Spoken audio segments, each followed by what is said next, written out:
Sable above you, aglow in its cool evening light, shining at night into near. Dimentichiamoci i tormentoni pop o le rassicuranti note delle canzoni evergreen stile Sapore di mare. Per una notte sottomarina risuona del raffinato ritmo swing della musica jazz. La prima Notte Bianca 2013, targata Ascom, stupisce tutti puntando su un genere musicale troppo spesso erroneamente considerato di nicchia, che ha saputo invece incantare le migliaia di persone riversate nel centro città pedonalizzato per l'occasione.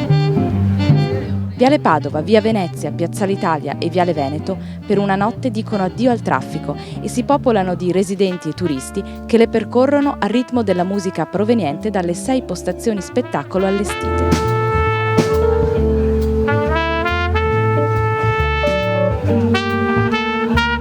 Serrande alzate in tutti i negozi, che hanno così promosso i loro saldi di fine stagione e letteralmente presi d'assalto bar e gelaterie, dove bibite fresche e coni gelato diventano preziosi alleati per combattere il caldo sahariano della serata.